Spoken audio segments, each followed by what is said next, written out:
Hi, I'm Dr. Jason J. Campbell, and I want to thank you for taking the time to watch my videos. In this video I'm completing, I was about to say concluding, thinking ahead, not quite concluding. I'm completing my my lecture series into Introduction into Methods of Qualitative Research, and I'm working through Judith Butler's analysis. The last section I began the discussion of Butler. I forgot to tie my tie. Sorry, so I'll tie it while I'm speaking to you now. Last section I began the discussion of Butler's work and the application to qualitative methodologies, very sort of esoteric, not in a pejorative sense, in the type of sense that I love. For me, the best academic sense, very complex knowledge that can be applied, obviously, to things outside of feminism. One of the things that we recognized in the last section was the ability to use Butler's work in re-articulating our understanding of materiality, our understanding as social scientists, as the job function that we serve, the community that we facilitate, this interpretive account, how we make sense of the world around us. And the idea is not to parrot science as much as it is to take the advances that are made in science and talk about the social implications of these advances. And then scientists will make new scientific discoveries based on the implications of our findings and such. So that we really should be having a discursive relationship with the scientific community. So that's sort of our research agenda, macro level. More importantly, with respect to feminism proper now, we recognize that for Butler, we can talk about the nature of subjective identification as a consequence of the linguistic community itself.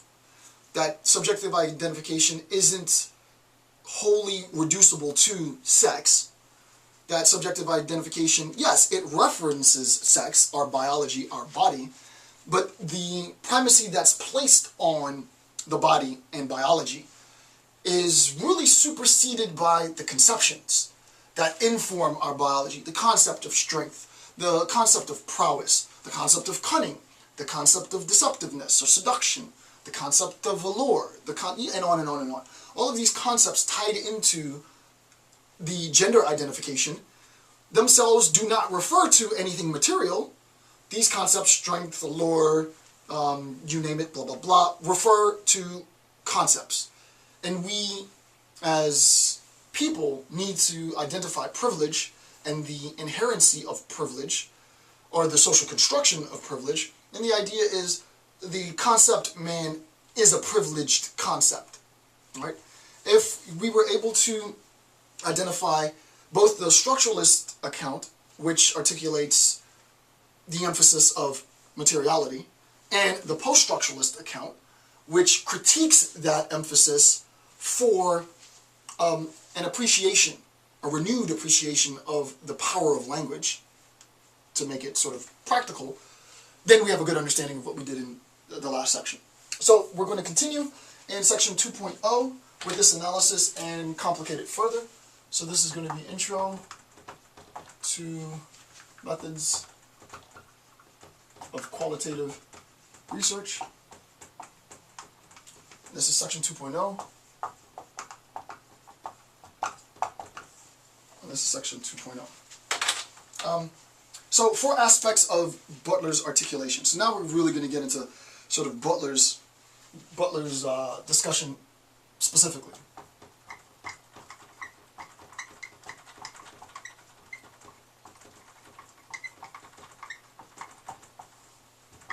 Number 1. This is a direct quote from Butler's work, Bodies That Matter. Quote, "The options for theory are not exhausted by, presuming materiality on the one hand and negating materiality on the other." The emphasis is on the and, the conjunction, right? Our options for theory aren't exhausted by either defending materiality or completely critiquing materiality, to sort of generalize this, and it's her approach to do neither. So it's not just she's going to do a specifically structuralist approach. The reason why I said she might not identify herself as a post-structuralist, though her work is clearly post-structuralist. It's not just a critique of materiality. You can already tell that Butler is attempting to synthesize in her critique. She's smart, obviously, and she's attempting not to fall sort of victim to the traditional dialectical, right? So thesis, antithesis, synthesis. Her antithesis already has a bit of synthesis in it.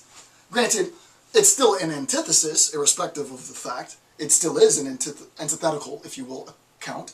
It still is an account critiquing some of the assumptions of the emphasis of materiality and the fundamental basis of feminist theory. But we can still go beyond Butler, right? Butler was not being hubristic, thinking that she was writing the de facto definitive end of discussion. Of course she didn't think that. Thus, parts of her articulation will be hybridized with parts of the post-structuralist articulation to create something new. But she recognizes that her work is neither a wholesale defense or a wholesale critique. She's trying to show the complexity, and as I said, in terms of the fact, and I think it's genius, that our materiality is always already imbued with signification, which is something that I discussed in the last section, is already huge, right? If you can understand what that means, and you should, and there's much more complexity to it, but if you understand that materiality is itself imbued with signification, meaning that the stuff in the world gains meaning, gains epistemological access via the language that we have, and the way our language forms how we think, that transformation in our knowledge transforms really the matter, how we see the world, how we interact with stuff. It's viable. It's extremely viable. Scientists in the contemporary world have demonstrated the absolute truth to this sort of this conception. So, shout out to Butler for having thought of this in the 90s. So, 1.8, right? This denies the exhaustiveness of either the pre-post-structuralist, which means the materialist, right? This denies the exhaustiveness of either the pre-post-structuralist or the post-structuralist position. So, what does that mean? Her position denies the totalizing force, theoretical articulation. Her articulation, she's not making the assumption that her articulation is the de facto completion to this discourse. She's offering one incremental, albeit ridiculously complicated and uber deep articulation, but she's offering one additional theoretical articulation of this relationship. It's not wholly materialistic discourse. It's not wholly linguistic. It's a combination, if you will, of sorts, though her critique is really geared against the materiality of the post-structuralist. So while she might not want to group her account in a post-structuralist sort of post-structuralist theoretical framework, I'm certainly legitimized. There's no question about it that I'm legitimized in grouping her work in terms of Bodies That Matter as a post-structuralist critique of structuralism, right? She might not be that, but it is fair to interpret her work as doing such, which in no sense necessitates that she's wholly defending this linguistic turn, right?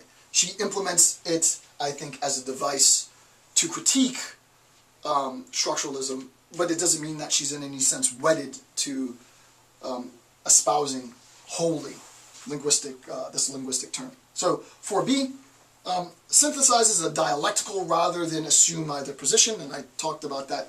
This synthesis, then, her approach is always already a synthesis, right?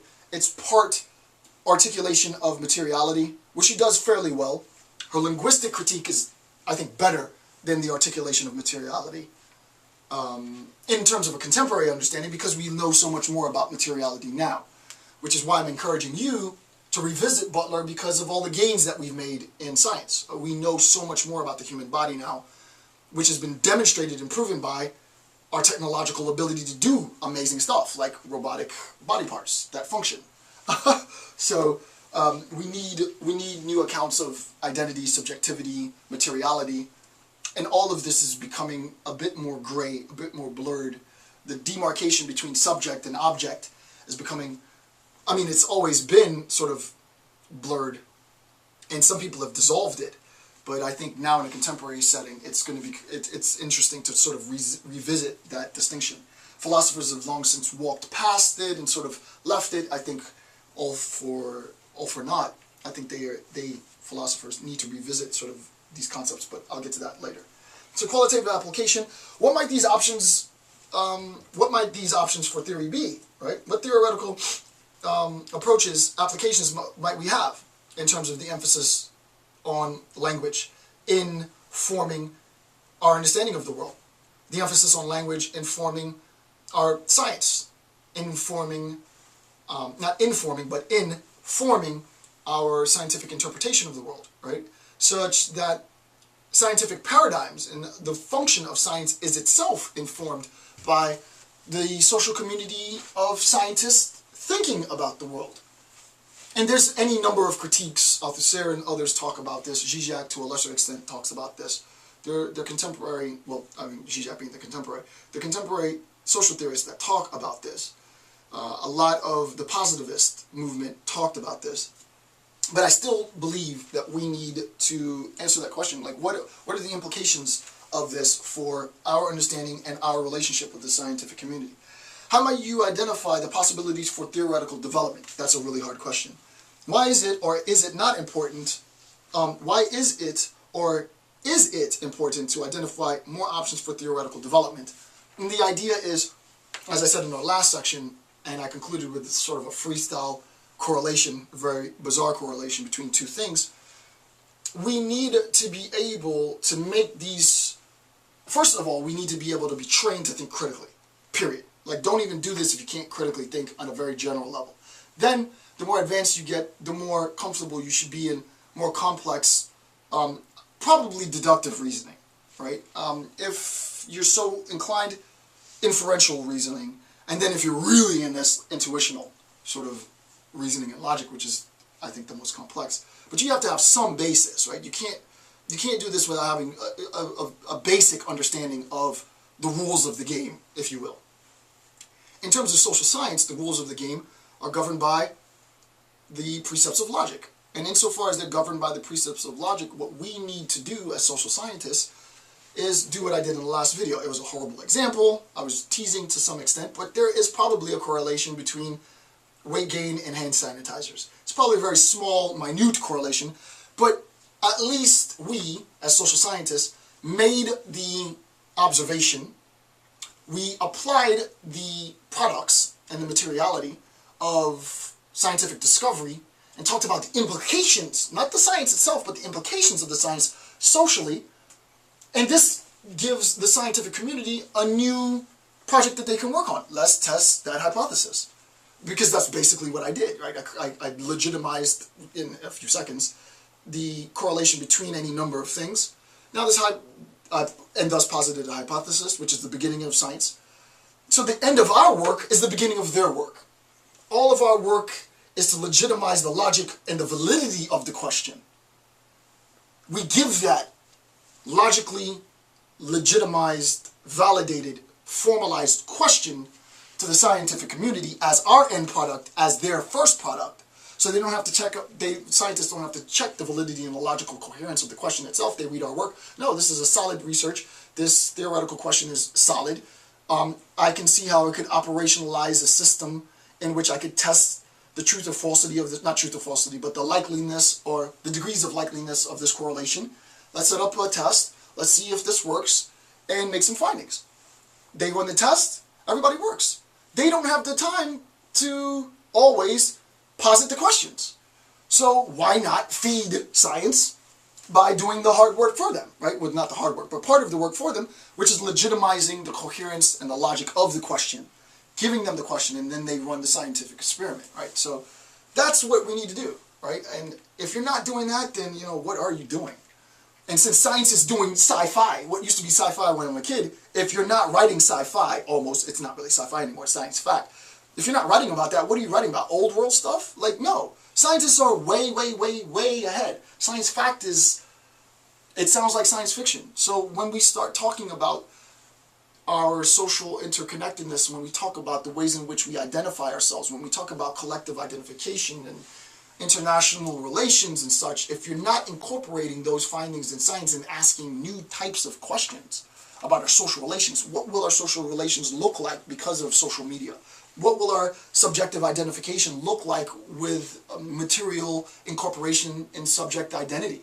If you're not asking these sort of what would otherwise look like ridiculous questions, you're really not doing good social science research, because scientists have already demonstrated the facts. Now, we take those facts and we talk about the implications of them, right, socially. That's what we ought to be doing. So that's how you develop your theory. That's the basis for developing the theory. Wow, I asked a really good question. Scientists are going to run with it. In the meantime, I'm going to think about a paradigm where I can situate this question. This question is situated within the health field, or social health, like in terms of the hand sanitizer stuff. It's situated in any type of number of fields, and I'm going to try and see if I can formalize a theoretical paradigm in which this question has greater significance. I mean, this is how careers are built. This is how society is transformed, right? It's not easy stuff, because unlike the scientists who have real stuff to work with, all we have is our brain. And the social science brain is a very bizarre brain, right? You have to be very nice and gentle with the brain. Because all we have is ideas, and it's a bit maddening, but what better thing to do? All right, so this is number 2. This is an important point, key point. This unsettling of matter, and that we understand what this means now, right? This unsettling of matter can be understood as initiating new possibilities, new ways for bodies to matter. Now, she's doing a play on words here, right? This is homonym. Matter, it's not an equivocation. I think this is pretty interesting. This unsettling of materiality can be understood epistemically as initiating new possibilities, new ways for bodies to count, is what she's saying. New ways for bodies to have meaning. So the idea is for Butler, this is number 2, bodies, this is important, oh my goodness, bodies can and do change their meaning. The implication of the body, the meaning of the body, the significance of the body, changes itself socially. It's not just the matter. Jason, what in the world does that mean?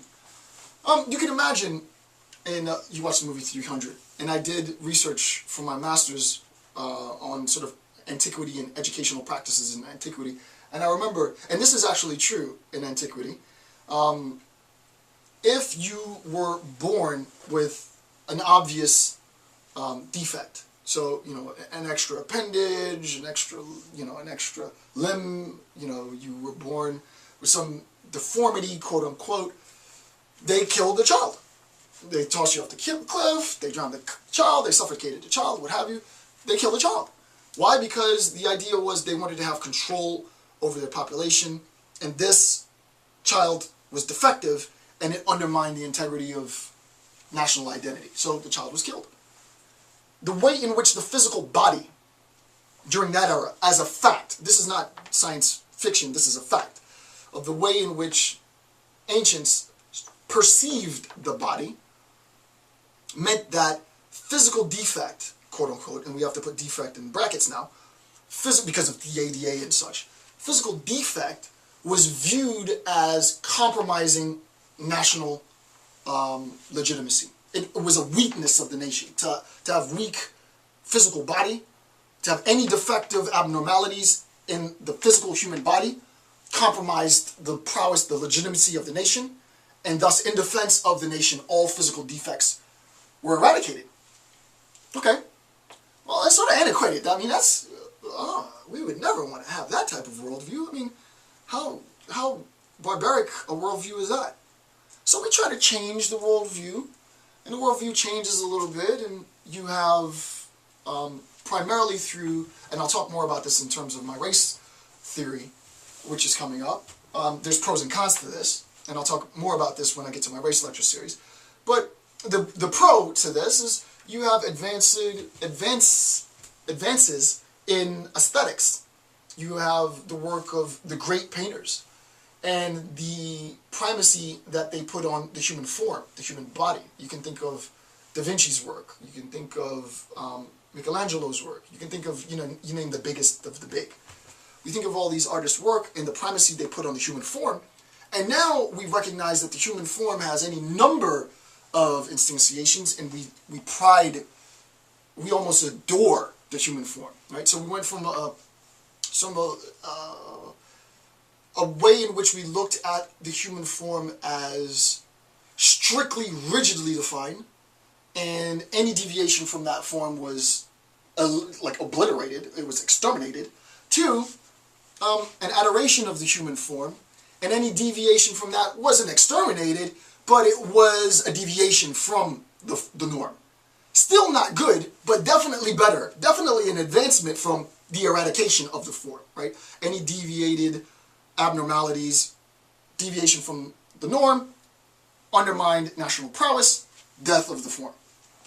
2, primacy of the form, probably Anglo-white, albeit, there's a race critique that's sort of viable here. But my genealogical account, I think, is more viable, which is it's at least better than the old model. But then we slipped back, right, as per Nazi Germany, right? We slipped back into that old world order. And Nazi Germany, unfortunately, took this old world ancient concept and readapted it via the 1930s, 1940s in the wholesale mass extermination of basically everybody who was in German area, which is tragic. Now in a contemporary world, 21st century, in response to the atrocities of Nazi Germany and what they did, they leapt back 2,000 plus years to re-emerge the old relics of sort of national identification as clearly tied to perfect physiology. And any deviation from perfect physiology undermined national prowess, which really comes back from antiquity. And just watch the movies, 300 to get a good visual depiction of what this might have looked like. They resurrected that antiquated, defunct notion, and it led to a very short stint in political power. So clearly that didn't work. To a more contemporary account where, there's beauty in the emo look, there's beauty in tats, there's beauty in gauging your piercing and lip piercing and body modification and blah, blah, blah. Of course you need a standard, of course, I get that. Even me, who is heavily tatted in body modifications, I recognize that, I have to do business in the world, there's appropriate sort of conducts, I conform to social norms, I'm not an anarchist and all of that. The idea is, no, there is a certain degree of social conformity that is expected, duh. And I don't have a problem with that. You can argue against that, but we're not going to do the back and forth on that. So I take that as a given, and I just move on with it. It's a waste of my time to sort of challenge that assumption. But the idea is, now look at how we view the body. It's so much so that, based on the ADA, American Disabilities Act and such, and the way in which we viewed the alternative use of human bodies, and those incapacities, rather than looking at it as being a disadvantage, saying that individuals have alternative needs, and that we have to make accommodations for differentiations in ability in the physical body. And an ability to walk doesn't mean that tough luck for you, throw you off the cliff. No, it means that we socially have to assume the obligation to provide ramps so that you can use buildings in the same way that able-bodied person can use buildings. It transformed the way in which we view the body. So that what's important here is her approach is absolutely genius, right? And I want to read the quote, right? Number 2, this unsettling of matter can be understood as initiating new possibilities, new ways for bodies to matter. We see the body differently now than we saw it as I did sort of this genealogical deconstruction. Right? We see it differently, and it's not just the body, but the variations in functionality in the human body, right? The variations in the functionality of the human body require, in and of itself, require a corresponding duty to facilitate those varying functionalities with accessibility. And it's important to note that United Nations and other international global organizations have recognized the role and the awareness that the United States have taken, not to sort of toot U.S. horn, but sort of to toot U.S. horn, has taken in making accommodations. Since we should recognize that human beings have any varying numbers of functionalities, some which make life a bit more difficult for those with varying functionalities, and some who have, you think of the savant, some who have abilities that others might not have that make their life equally difficult, but it's not as observable as a wheelchair ramp, right? Some who have cognitive abilities that others might not have that make their functioning much more complicated. And I think as science progresses, and as science makes greater insight into human cognitive ability, we'll have a greater appreciation for just how diverse human minds are, how diverse our cognitive abilities are, and how diverse these distinctions require accommodations for that cognitive diversity. Just like we made accommodations for biological and physical diversity, I think this next decade, the next 20 years, maybe the next generation, will be similarly to understand with greater appreciation the ability of things that, stuff that people can do that you just wouldn't expect people to be able to do. Things, you name your favorite sci-fi freak show ability, human beings can do some amazing things, right? And everybody doesn't have the same abilities cognitively, just like everybody doesn't have the same abilities physically. It's not to say that abilities are better or worse as much as it is to articulate a diversity of functionality. But think about all the new ways in which we see the body, right? Why are you able now to see the body in this way? Because I just told you a story.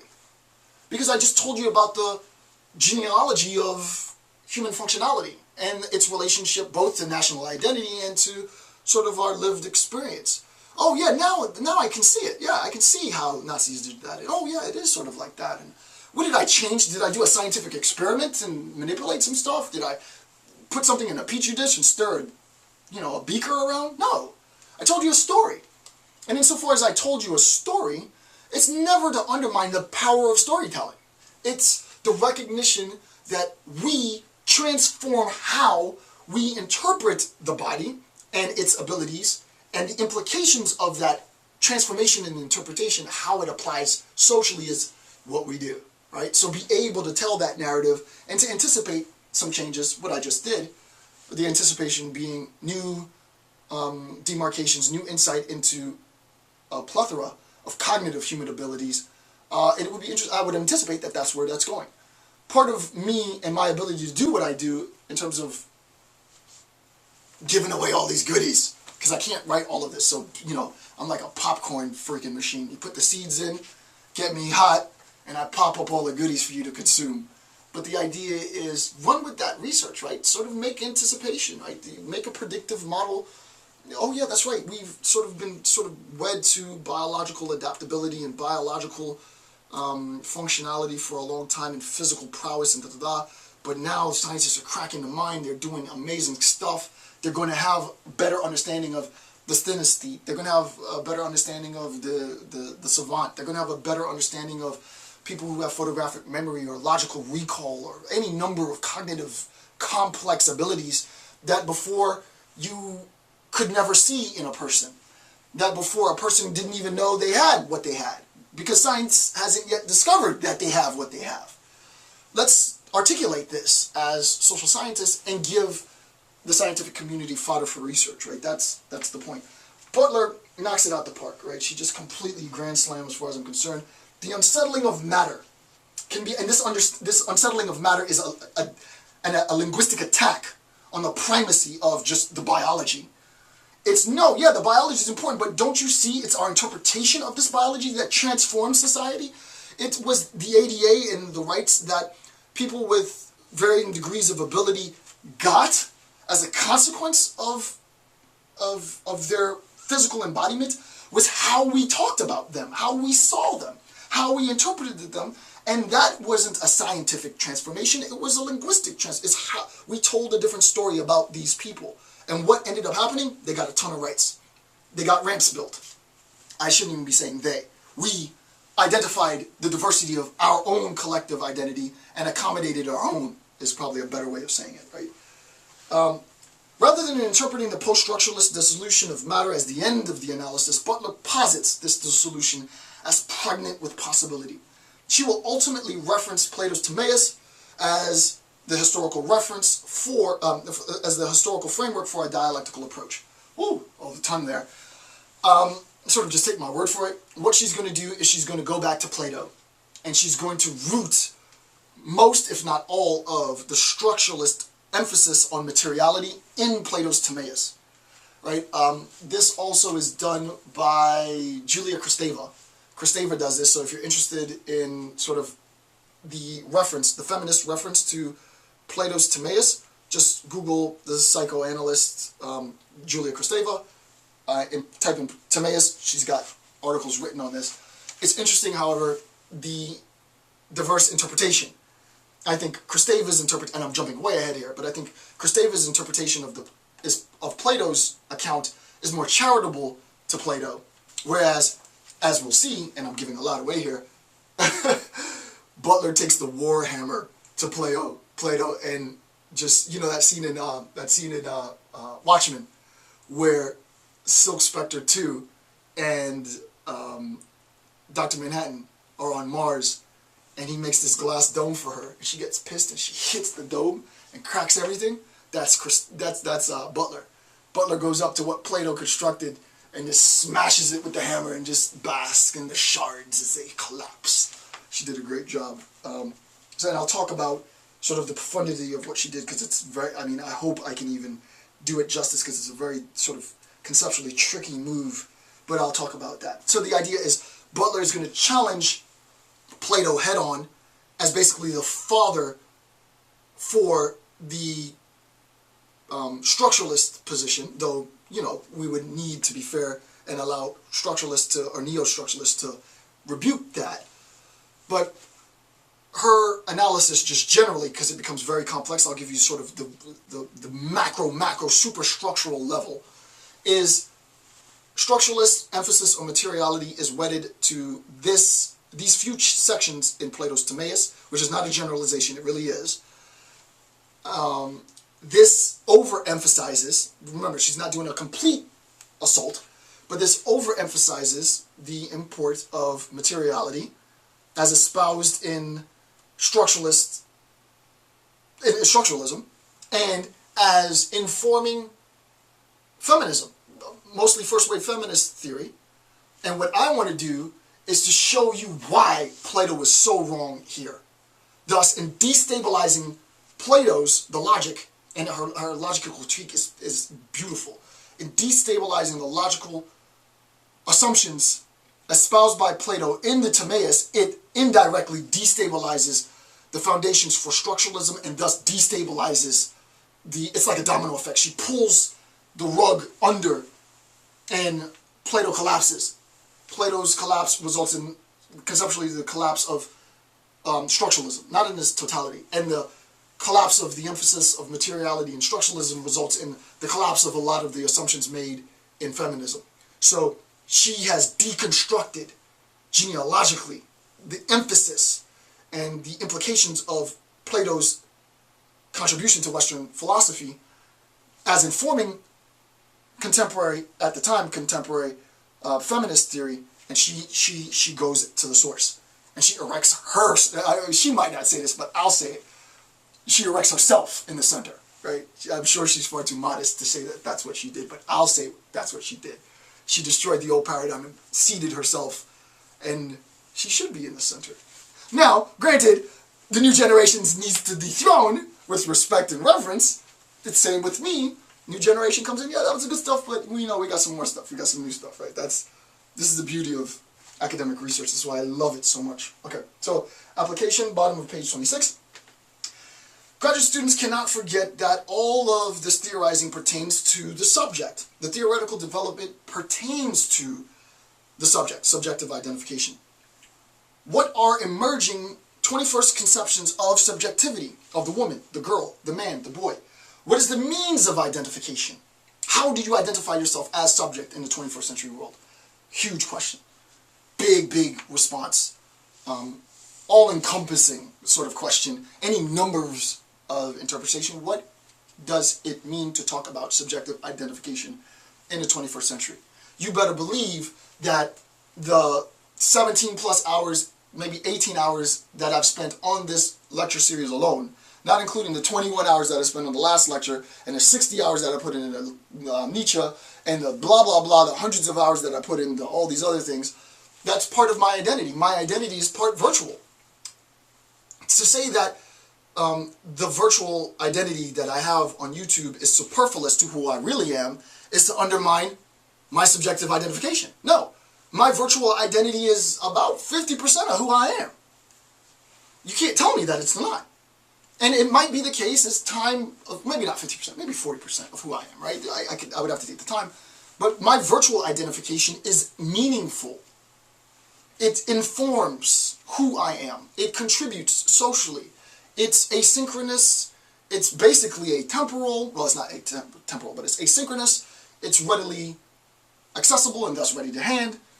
And it will live on well after I'm dead. Now, that has meaning for me. The idea is to understand how does that technology as a fact, how does that technology as a fact inform our collective identification of self? Scientists can't answer that question. That's not a question for science. That's a question for social science. Engineers developed the technology, their job is done. Good job. On to the next. We need to think about the implications and the applications of this technology for our subjective identity, for our collective organization, for our collective mobilization, for its use in the political system, for its use in international order, for its use in conflict resolution, internationally, interpersonally. How can we use this technology to transform how we live our lives? That's a question for social scientists. We need to be asking those questions, or we need to go in another business, right? We need to be asking those questions and creating the theoretical paradigms to articulate these functionings and the diverse possibilities. Because laypersons, John and Jane Doe, and I do have an obligation to myself. Maybe not this year, but maybe next year. I do have to write. I thought my last book that I sent off was sort of like a more pop approach to dense concepts by talking about zombies and cyborg technology. There is an obligation. I really fervently believe, and this is why I absolutely love Zizek, because Zizek made philosophy sexy. Zizek made dense logic, dense theory, and he knows it well, very appealing, because everything that he does, when he does what he does best, he might not like this because he's a bona fide theorist, and he probably doesn't want to be identified as, oh, the guy who talks about pop stuff, but it's because he's the guy that talks about pop stuff why he's Zizek, right? I mean, the dense Lacanian stuff, okay, great, but the dense Lacanian stuff is applied to zombies and Pet Sematary, and is applied to Children of Man, and this movie, and that movie, and this social commentary, blah, blah. Oh my goodness, I get it now, right? Don't try and reinvent the wheel. We have that obligation. Why? Because John and Jane Doe won't have access or understanding or no intent to understand what Lacan means, but they can recognize, oh wow, that theory is informing this scene in a movie? I didn't understand that. Wow, okay, that's cool. I think I have an understanding of this theory now. Right? And that's what Zizek does well. He makes what is basically impenetrably dense accessible through the media, through marketing, through the narratives and the songs. And all of us, as social scientists, should be doing this, right? It's not dumbing down the work. It's making theory accessible to a broader audience, which is precisely why me, myself, and shout out to Zizek, me, myself, I have to make sure in my work, this is why I do ghetto philosophy. In my lectures, I make these concepts accessible to you. And you can make these concepts accessible to sort of your audience and your students or your community that you're writing for. Similarly, in my writing, I have to make sure that I take what science and engineers have done and show the world, here's how we can use this for any number of things, right? So, granted, I'm not going to get into that because what I'm interested in is specifically reserved for my publications. I don't discuss that publicly. But if you want to know what I'm interested in, reading my books. I mean, it's dense and it's opaque, but that's the stuff that I'm about. So, what is the means of identification? Is it still white? Is it based on citizenship? Is it American? Is it still Protestant, etc.? Like, what is subjective identity now? Is there a norm for subjective identity now? Is heterosexual normativity still understood as white, male, property owning, heterosexual, blah, blah, blah, Protestant? Is that still the case? Are all those aspects of heterosexual normativity still inherently necessary? Can we substitute one? Is one weaker than the other? Why is it weaker? What social conditions led to the weakening of this? What might supplant that? How might we re-articulate and reconceptualize this norm? You better believe there's going to be a norm. You better believe it. Of course there's going to be a norm. It's not like we're going to get rid of norms. And even the attempt, I don't want to go off on a tangent, but the attempt to even live in a world devoid of social norms, I think, not to knock, I have to be careful because I know there's a lot of anarchists out there, and they have a very sort of, there are varying degrees of anarchism.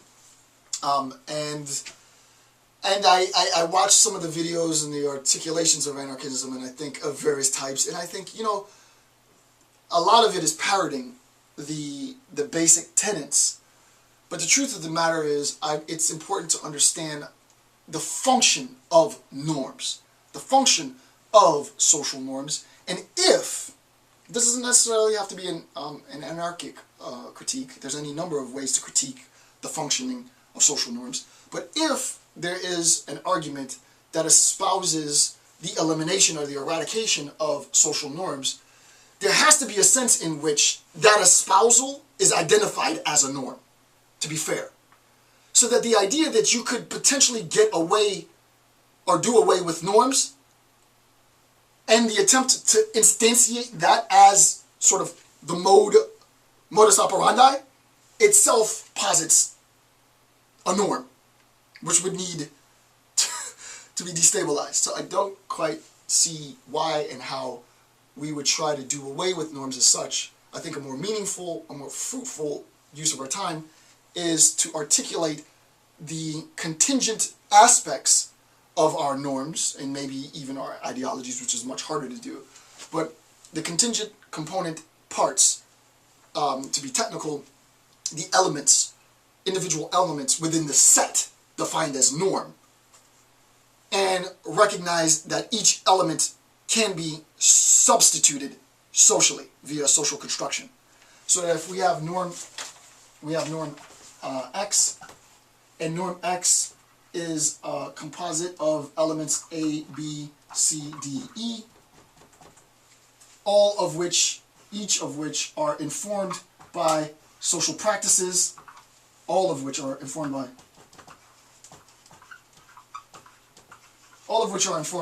social practices. The norm stays. The norm never changes. I mean, I think it's absurd. I have yet in all my years of reading ever to read one single convincing argument for the dissolution of norms. I've never read, and I've read a lot of attempts. They've all been pretty wonky at best, because they really do posit some other norm. So let's not talk about doing away with norms, right? Doing away with ideology. I just don't see that happening, even though ideology has such a pejorative tone to it, as much as it is substituting elements, right? So we're going to change E with this new sort of E prime. This assumption has been challenged by social practices. We've become more inclusive as society, and thus maybe the emphasis on the whiteness isn't as important as it used to be, because Hispanics have such prowess, and African American identity, black identity, or other alternative ethnical identities have such impact in the global order now, that maybe we're going to substitute the whiteness in that norm, but we're still going to defend heterosexuality. And then the argument is, what? No, we want to change that as well. But the idea is that this is a give and go. This changes in society. Elements are popped out, new elements are popped in, and you better believe that those new elements can be popped out, and the old elements can be reinscribed. There's no fixed fact to any of this. It's all fluid. And as society changes, as I just showed you, for a bad example, Nazi Germany was able to go back to an element that had been discarded and defunct and resurrect that, sort of the primacy of the physiology of a particular form, right? That had been done away with for, centuries. And it wasn't until the regime came to power that they recognized, hey, we can reinstitute this old defunct norm via Aryan physiology Aryan identity.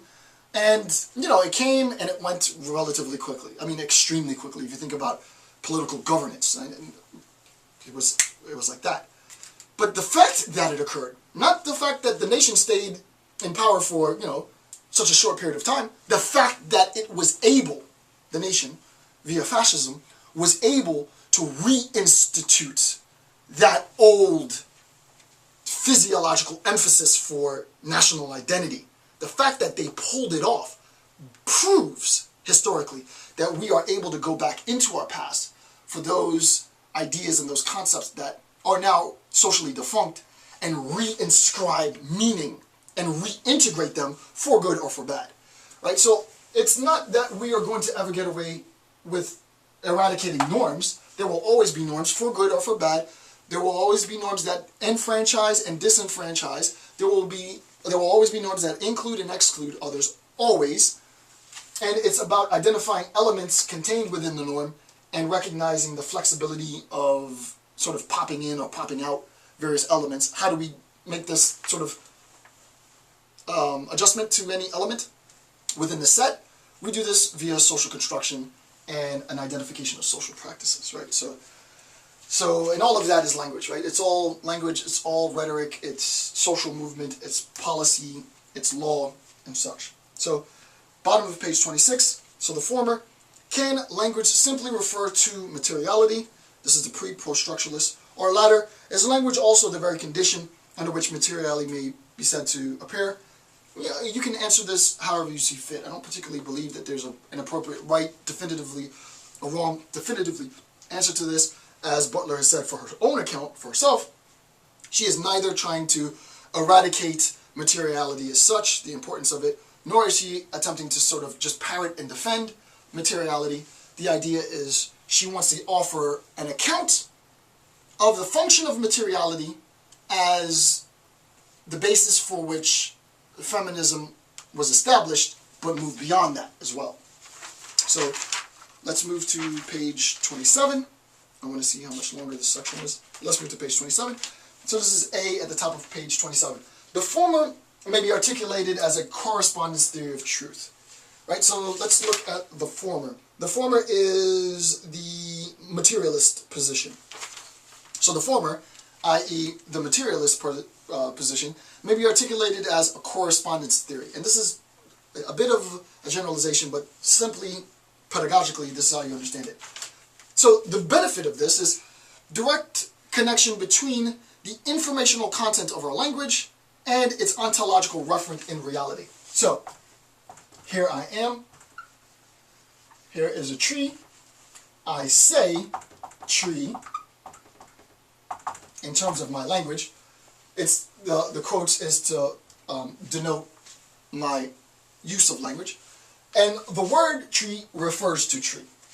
Right? So I say the word tree, and so far as I say the word tree refers to tree. The word tree is reducible to its corresponding representation in materiality, in reality. Thus, the word tree refers to that thing right there. That thing right there is part of a general form of things. Scientists recognize the general form of things as tree, and thus my use of tree both simultaneously refers to this individual tree and the general concept tree.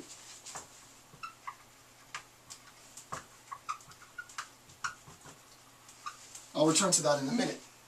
Now, in terms of the con is the following quote. So listen to this quote. Popular earlier contenders for the correspondence theory were where beliefs, judgments, statements, and assertions which have fallen out of favor primarily because of the problem of logically complex truth bearers, I'll explain that. Materiality as a sole reference is complicated by the complexities of signification. For example, nominalism and the ontology of number theory and such. What in the world does that mean? We recognize that the materialist position has a weakness, right? It's part of the problem of structuralism is a consequence of discoveries in math and discoveries in number theory. I don't want to get into all of the complexities there, sort of a nominalist approach and such, but the idea is if you assume that my language, and this is an if, right, so it's a conditional, if you assume that my language refers to, and structuralists would argue this point, I know the argument, but I'm sort of generalizing here. If you assume that our language refers to materiality in the world, such that for the things that I say, the referent, the ultimate referent for the things that I say is material stuff in the world, quantifiable, empirical stuff in the world, then we have to recognize that part of our language, which is hugely meaningful, are things like the infamous number 3, right? THR, infamous number 3, and the idea is you want to say that the number 3 refers to this. But the truth of the matter is that the number 3 does not refer to 3 oranges, or 3 apples, or 3 cars, or 3 people, or 3 houses, or 3 blades of grass. No. The number 3 refers to, and this is a debate, and this is a really sort of complex debate, but the number 3 is recognized, right, is a representation of this concept 3, which functions in reality as instantiated bits, right? So the argument, so that this makes sense, is the interior angles of a triangle, right? So the argument is the interior angles of a triangle total 180 degrees, insofar as the interior, so if you were to describe what a triangle is, an enclosed three-sided figure with interior angles totaling 180 degrees. Okay, cool, I get that. Did I do that right? I think that is right. And insofar as I define the triangle as such, wait, I want to make sure, hold on, let me pause this. Well, I'm not going to pause it. I want to make sure that this is right. It's been a while since I'm a little rusty. Sorry.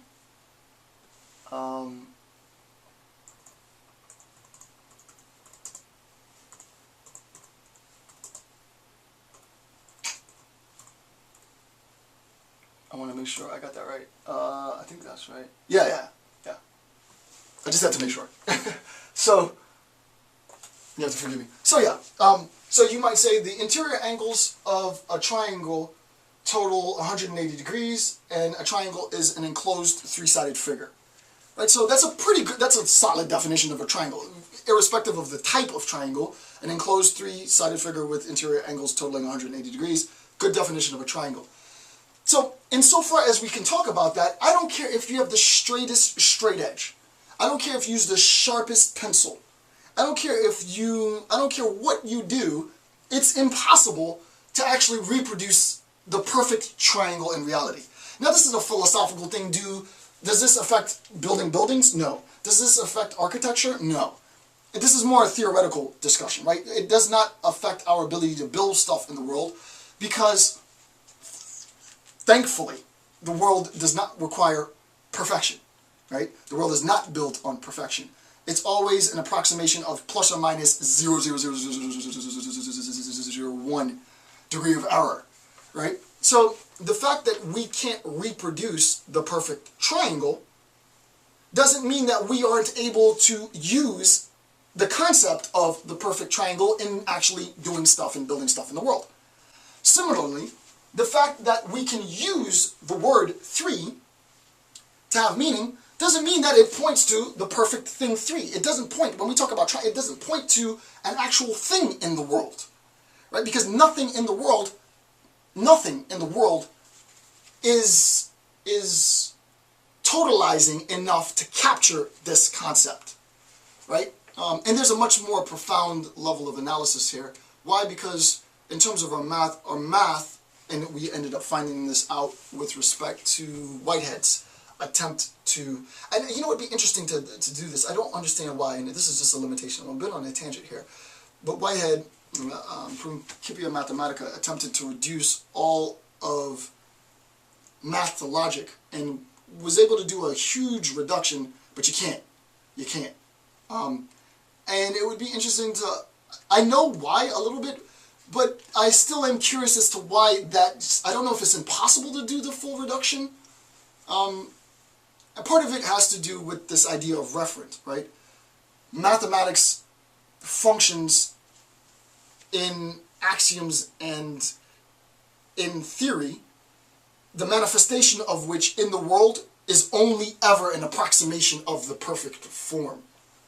It doesn't mean anything for anybody who uses math in a physical sense, But when you start to get to physics and when you start to get to like subatomic stuff, that's where that variability becomes very important, right? Wherein we're talking about, and I don't want to go off on a tangent here, wherein the stuff that we're talking about, especially in like quantum physics and stuff, subatomic stuff, our words, it's almost impossible to talk about meaningfully. This is why these scientists deserve the accolades that they deserve, because they're able to actually do stuff, but they can't really even talk about how they're able to do what they're... How can you say that the overwhelming majority of an atom is composed of space, right? And this space is largely, I don't know, vacuous or empty, yet it's the building block of all stuff, such that all stuff is based on the building block of emptiness. That's how they talk when you get to that level. It's impossible for that to point to anything, right? If the totality of atoms are composed of emptiness, yet and the subatomics, who even knows what that is? I don't even have the language to talk about that. And that this becomes the building block for all the stuff that you see. So the stuff that you see is really built on emptiness. Now you're doing philosophy. But that's what physicists, that's how they talk. Language fails. So that's the point, right? And this is also a critique probably against some of the assertions in Butler, because we've advanced quite a bit since then. But the idea is there comes a point at which our language fails to capture the truth of reality. And thus we need, as social scientists, to transform how we speak so that we can capture the truth of reality, because physicists are able to demonstrate things that they can't even put into words, right? How is it that this does that? Why is it that these particles do that? Why is this that this phenomena changes the way it functions based on observation? I can't explain that. This is where social scientists can contribute, right? So that we, again, need to have this back and forth. So you can recognize that it's more complicated than just the words that we say refer to stuff in the world. Why? Because the number 3 doesn't refer to 3. And more importantly, when we abstract it much further, when we get to subatomic stuff and quantum stuff, it's almost impossible to even articulate what it is that the math is doing. If your brain is so inclined and you can understand the math, though one part of your mind can completely understand the math, it might be impossible for you to articulate the truth of the math because our language fails. Thus, we need to transform socially our language such that our language can make sense of some of this. And it's hard. It's really, really hard to do. Right? It doesn't make sense to say that, life is composed of emptiness. But emptiness creates conditions for materiality. I mean, that makes no sense. So we need to ask our scientists and physicists, help me better understand so that I can put this in words that people can understand, right? We need to both be doing a little bit of that. Otherwise, it's going to be a widening gulf between our physics and the interpretation of physics. And what will end up happening, you better believe it, is that physics will be less and less powerful. It will be less and less removed from our human experience, and it will end up becoming dogmatic in a sort of defunct discipline. The reason why physics is so powerful now, and not just physics, but science is so powerful and so influential, is because as soon as scientific discoveries are made, social scientists and scientists themselves make it readily accessible to create a language in which you can conceptualize what's going on. If there isn't the ability to talk about what's going on, you get to a point where the mind of the regular, and I would put myself in this category as well, the mind of the regular person, I just don't understand what you physicists are talking about anymore, right? That doesn't make any sense to me. So we need to be working in concert with physicists to create the nomenclature and the language that can be disseminated to the population so that people can understand what physics is doing, and thus it can maintain that influence. If people don't understand, physics and advanced science is going to be like any other sort of dogmatic paradigm, and people will be more and more skeptical about it, and it will have less and less influence. So, B, 27, the latter posits, the latter being language, posits language now, rather than science and physics. The latter posits language as the condition for intelligibility. So, the benefit, language as the always already, which reflects our lived experiences, our epistemic accessibility to the outside world, that is the objective world, isn't a mere correspondence. It's not this. It's not a mere correspondence. It is, 2, conditioned by thought itself, which is contingent on a linguistic community, such that we and our language and our community of others and a community of speakers informs our relationship relationship with the objective world. Now, this has nothing to do with scientific discovery. This has nothing to do with scientific insight. This is independent, in large part, to that. What does this mean? It means that my ability to gain knowledge from my lived experience with objects, with others, is informed by how I interpret others, how I interpret objects in the world. How I interpret objects in the world is a condition of my acculturation, my socialization, my level of education, and thus we have broadened or limited interpretive relationships with the objective world based on the amount of information we have in our head, right? If you don't have much diverse experience, if you learn from one book and one book only, your interpretation of the world is going to be very, very narrow. It doesn't necessarily have to be pejorative, but it's definitely going to be narrow. The whole idea of college education and diverse social interaction is to give you and your brain experience to alternative interpretations. This has nothing to do with science. This is about social science now. Social science is built on a recognition of the importance of diverse interpretation. Why? Because everybody doesn't see the world in the same way. You're not going to be a good business person if you have a very Western-centered bias and you go to export your goods to China and you don't care that they have their own social practices and you try to impose Western consumption on a Chinese community. It's not going to work. What do? You send your social researchers over there for a year or 2 years before you establish your business practices to see what people like. What do people want to buy? How do people spend their money? How do people spend their time? What do people enjoy doing? Such that when you export your corporation to China, you transform the services and the goods that you provide to the community with respect to how they function. None of that would be viable without an understanding of how they interpret their world. Such that despite the amount of physics that you can do, the corporation is not looking to hire physicists for that job. The physicist's tool set isn't equipped in that regard to help the business make money. This tool set is equipped to help the business make money, and you need to understand how to acknowledge, identify, internalize, and translate various interpretations such that business communities, educational communities, political organizations and such can do business globally, can function globally, right? So let the scientists do what scientists do, social scientists do what we do, and the idea is a better understanding of what we do, right? So emphasis on the linguistic community and the ability to emphasize and put emphasis on that function. I'm going to pause the camera for a bit, talk about the con, and then wrap this up in the next few minutes. So when I come back, I'll pick up with B2 on page 27. Okay, just a little bit more in this section, and then we'll conclude section 2.0 on the bottom of page 27. And we'll continue because we're almost done with the series and with Butler. Probably about another 3 hours left. The con for B2 is the serious possibility of metaphysical solipsism and subjective idealism. This is the reference to Berkeley that I said initially, way back, maybe 2 hours ago. But the idea is we have to be careful about how we interpret Butler. You have to do a service, not a disservice, to Butler's articulation. She's not saying that everything is reducible to language, because then there would be no escaping language.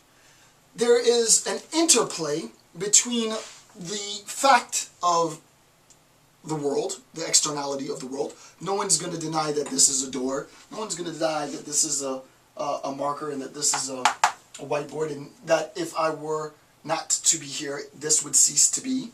I mean, this is like philosophy 101. Of course this stuff is here. Of course it exists, independent to my perception of it. It exists. The idea is, in terms of, let me turn this on. The idea is, in terms of our attempt to understand our relationship to this external world, we have to recognize that our bodies mean something.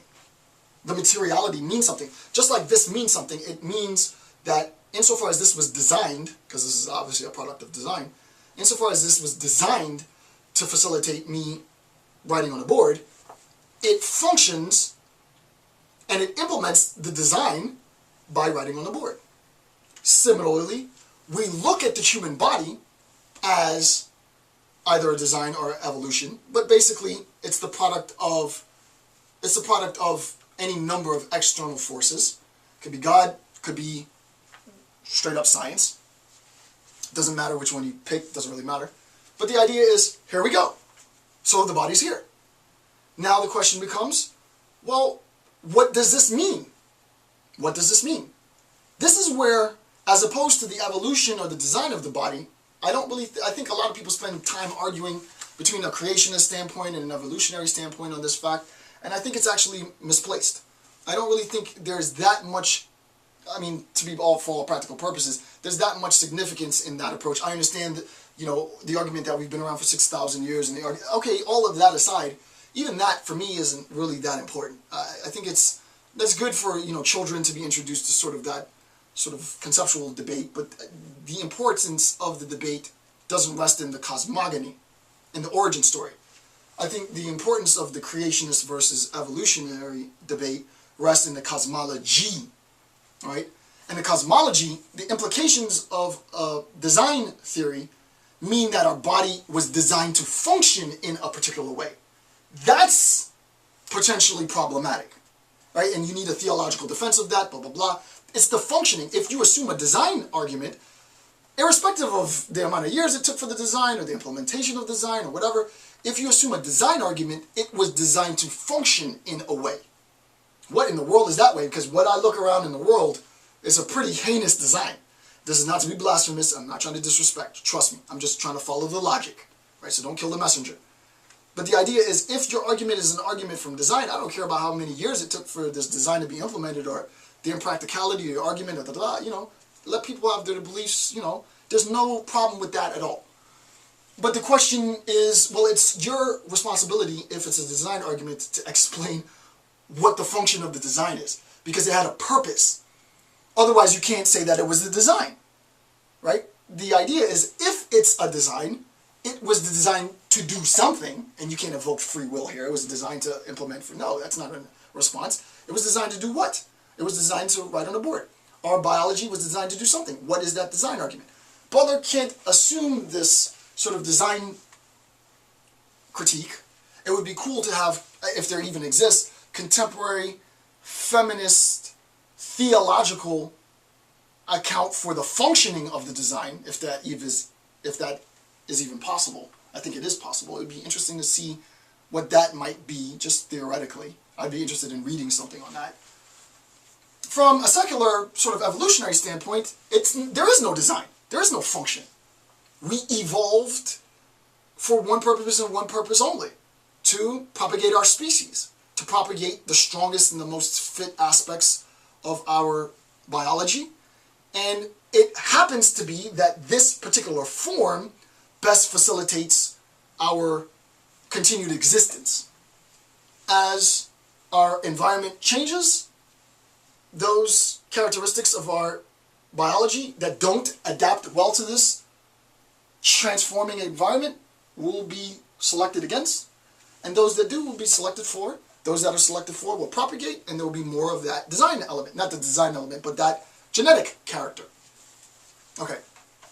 How in the world does that pertain to this idea of the subjective idealism, right? The serious possibility of metaphysical solipsism and subjective idealism.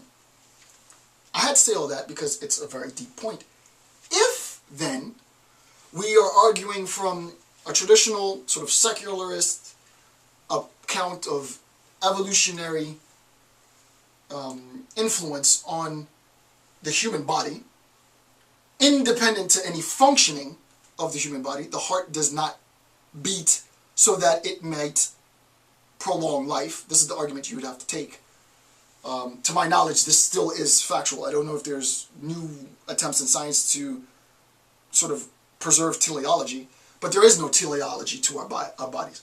Our heart has evolved to pump blood as a consequence of pumping blood facilitating the propagation of our genes and such. But our heart isn't cognizant, obviously, that its functioning keeps us alive. So there is no function to the heart. There's no teleology. There's a function. There's no teleology. There's no goal. There's no purpose to our biology. We just happen to be.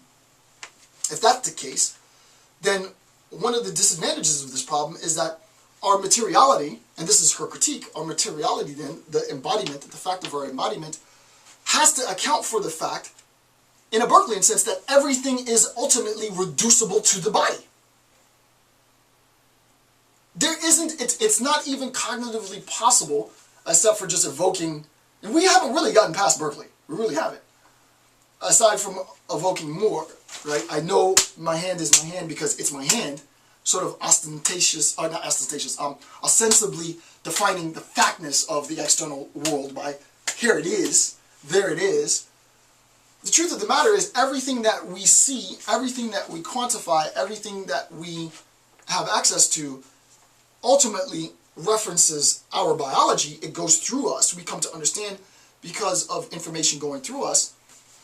It should allow us to recognize that we can't make sense of teleology. We can't make sense of purpose. We can't make sense of meaning through a direct and singular appeal to our biology, because our biology doesn't do that. Where do we get purpose from? Where do we get meaning from? Where do we get identity from? We get it from how socially we place emphasis on that biology, because it's not in our biology. There is no meaning, there is no purpose in our biology, right? Our biology exists for a limited amount of time based on how well you eat and blah blah blah and genetic da da da, and it has a particular function, and it amasses toxins, and you know, antioxidants might prolong your life for a little bit, but eventually those toxins start to erode at our longevity, which is evident in the gray that I find in my beard, and it's a reminder that I'm finite, and eventually I'll die. Or eventually scientists will figure a way how to prolong that, and they might be able to prolong it indefinitely. But the truth of the matter is there's no meaning in the biology. The biology exists. The meaning that we have is socially constructed. This is precisely why it means something to say Anglo, blonde hair, blue eyes, muscular, busty, healthy. That means something. Why does it mean something? Because we, socially, attributed significance and importance to these phenotypic characteristics and elevated these phenotypes above all others. Do these phenotypes in and of themselves have any scientific meaning, aside from being, in many instances, recessive traits? No, they have no meaning. There's no meaning in any of our biology. We attribute meaning to our biology. Thus, in terms of social science, it's a recognition that biology plays a role, our materiality plays a role, but what plays maybe even more of a role, or at least equally important role, is how we attribute meaning to this materiality, right? So that's, I can't possibly do a better articulation than that. That should sort of capture everything. The con being the attempt, the inability to understand that meaning isn't in our biology, right? That meaning is applied through language and social construction. So two more applications. One, does language frame the way in which we see, experience the world? If so, how? If not, why not? And I give you the example of how scientists were able to demonstrate that oncologists, radiological oncologists, I guess, if that's such a title, were unable to see something obvious. And I said this actually in the last video series, last section, so I'm assuming you watched the last section, but how radiological oncologists were unable to see an action figure superimposed on, I don't know, like an x-ray, I guess, where everybody else would be able to see it because their training was so specialized that they were only looking for what they had been trained to look for. Since I don't have the training to look for what they can see, I see the obvious. They don't see the obvious. Which shows us, so the question is, again, does language frame the way in which we see, experience the world? Based on an example, yes it does. If so, how? Via training. Via I would say via training. It's huge, right? Via education, via any number of things. Training and education being the two most important. You see what you were trained to see. You think the way you were trained to think. You can always retrain yourself. You can always learn new stuff. But it's very, very important to recognize that, no, language does transfer, this is undeniable. Language does physically transform my ability to see the objective world. So that the objective world is there, but it's open to any number of perceptions, not just interpretations. Right? I physically did not see that until you pointed it out to me. Now that you pointed it out to me, oh, of course I see it. But our brain is, and you know, they have a science channel has, I think it's a series called Brain Games, and they demonstrate how your brain is easily tricked on any number of things. It's not just tricking the brain. You can do this with language. Granted, it's a lot harder to do it with language rather than just sort of a prop, but you can do this with language as well, right? Much more difficult. Number 4, this is a direct quote. 4, to be material means to materialize as process, where the principle of that materialization is precisely what matters about the body. Its very intelligibility. And that is how it comes into being. So, to be material means to materialize, to come into objective reality. To be materialized, where the principle of that materialization, the seminal source for the ability to bring something into materialization, is precisely what means something. What is that thing? What is that black magic thing? Plato identified this in terms of midwifery, right? And my What is Philosophy video is indebted to this, right? It's the ability, it's very simple, to be honest with you. It's nothing spooky at all. It's the ability to recognize possibility. That's it. What is possible could be actual. And the way in which possibility is actualized is through know-how. And that's it. So that I remember a year ago I was watching, it was a fake video, got a lot of review, and the guy had an iPhone, or the girl had an iPhone, and it wasn't real technology at the time, and they hooked up a fake device to the iPhone, and the device projected a keyboard in front of the user. And the user typed on the desk, you know, whatever the space might have been, that had this projected keyboard, and you saw that it was typing on the iPhone. Now, all of this was CG, none of it was real. What ended up happening? Real engineers saw that it was possible, and had the know-how to make that possibility actual, and now you can buy the product in the store. Now, that is a perfect example of the relationship between what we do as social scientists and what they do as hard scientists. We are like the YouTube video producer. We talk about what's possible. Show me how this is possible. Granted, we don't make, well, I guess I do make videos, so I give a lot in my videos. But we create the condition in which we can take our ideas and make it sort of visual. It doesn't have to be visual in the sense of this.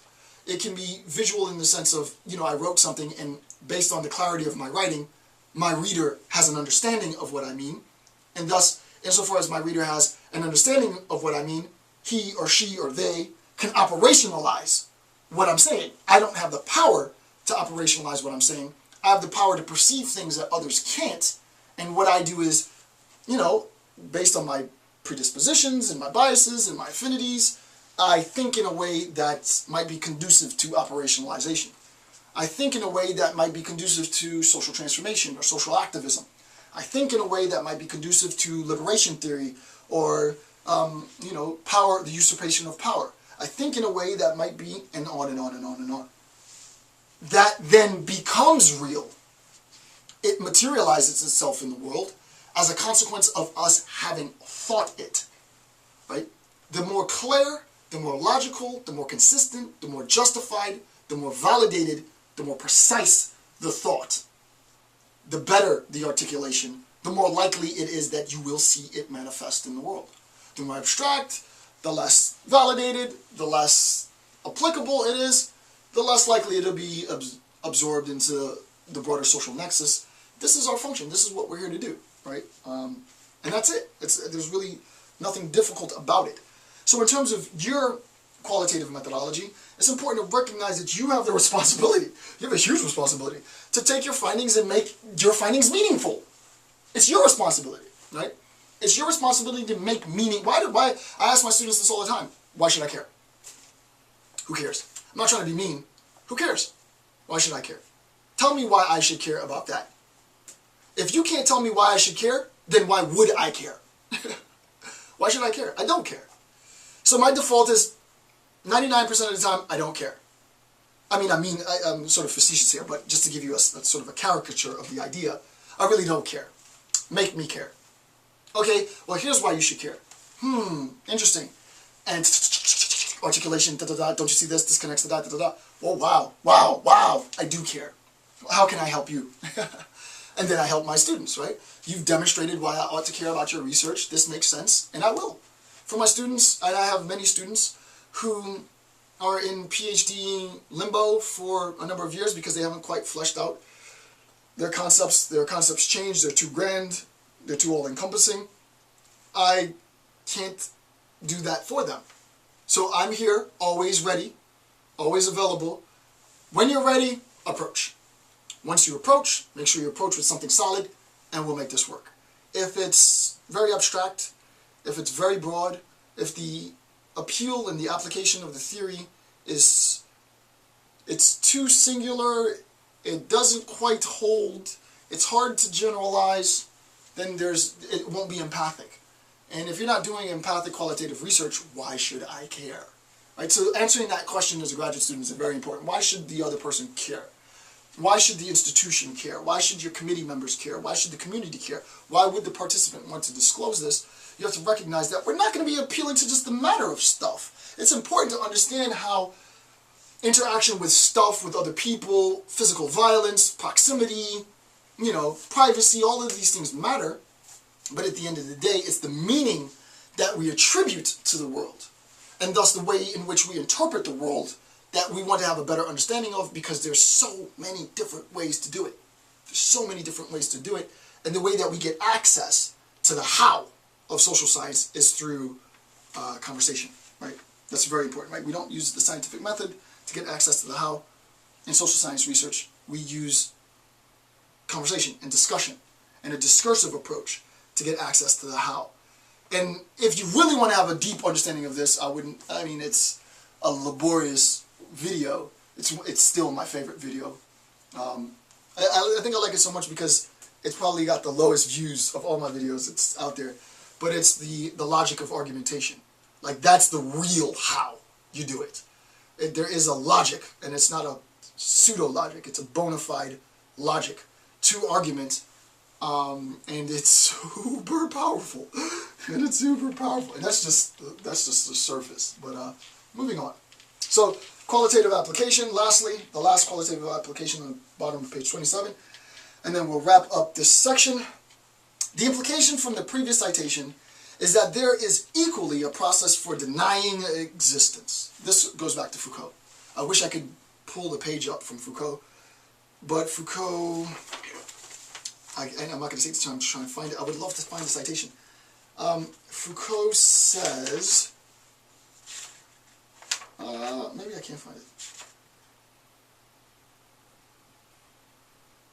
I can't find it. In the Foucault lecture, there was something where Foucault says, like, the individual, like, language constructs the ability for the individual's identity to be denied. I forget where it was. And I used pathologization from the pathologization of the antisocial community as a means of denying subjective identity, to be technical, as a way in which we understand that, so that you can take Butler and Foucault and hybridize both their accounts on this, right? So the idea is, the implication for the previous citation is that there is an equal process of denying existence. Homosexual identity, as tied to subjective identity, is pathologized by the social community via psychology at the time. Thus, the dehumanization of subjective identity led to the denial of the existence of that person, right? You're You're not like me. You're not like who I am. The only way that you could be like me if you were to renounce and rehabilitate yourself so that you could sort of return into the fold. But if you choose to stay in that lifestyle, then that's unnatural. It's not human. When in fact it's clearly natural. It might be immoral, it might not be part of the social norms, but it's clearly natural, right? Because it's part of human nature. Now, it will not conform with social expectations and social norms. Say that, and sure, there's justification in that. But to then say that the act or the lifestyle or the individual is unnatural is clearly fallacious because it's a consequence of our biology, right? It's clearly natural. But we understand more so than the biology the linguistic ability via pathologization to renounce the existence, the humanity of an individual by denying moral inclusion into the broader social community. So I discussed that before in Foucault as well. You can see how that would apply with Butler. With reference to Foucault, which is genius, I didn't even know Foucault was coming up. With reference to Foucault's account of being, quote-unquote, banished from reality, I actually found it, this is genius, in his history of sexuality, how might this process of existential denial, this is a question to you, how might this process of existential denial unfold within the political establishment? It would be interesting to look at, from a theoretical position, the underrepresentation of pathologized identities within the political and the legitimacy for underrepresentation or exclusion, right? Is this pathologized identity legitimate? Yes or no? It is. Why? Da, da, da, da. It's not. Why? Da, da, da, da, da. Is there representation for this subjective identity at a political level? Yes. Okay. How is that representation manifesting in rights in, any number of political policy-based initiatives? Do we need to have greater representation at the political level so that we can have representation and rights and da-da-da-da? Yes, no, so on and so forth. The idea is we can, along with political science theorists and such, do the analysis. This might be a better mixed method, not wholly qualitative methodology, but it might be a good mixed method approach to make assessments of this. Why? Because we can and often do deny others political representation, and if we look at the denial of political representation as our starting point, we can then do the reduction to see where in society these individuals really lie, right? Where are their rights in society? Do they have rights in this society? What is the relationship between members of this subjective identity, and what's the relationship between individuals within the broader social nexus?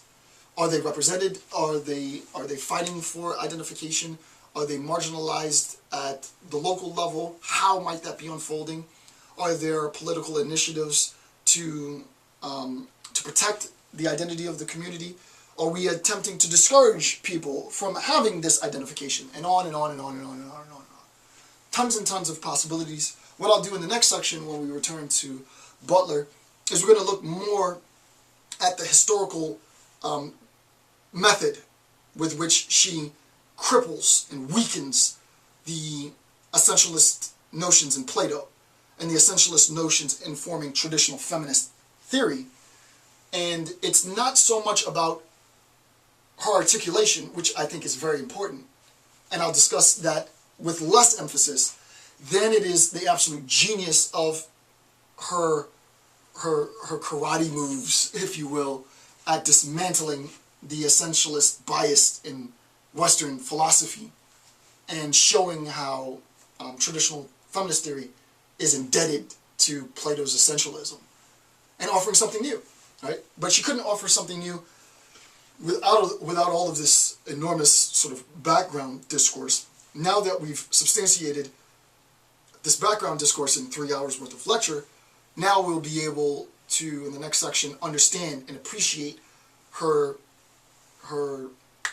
philosophical ability to identify and dismantle Plato's essentialist underpinnings and erect something new in feminist theory. So with that, I want to conclude this section. I want to thank you for taking the time to watch my videos. I'm Dr. Jason J. Campbell. Have a good day.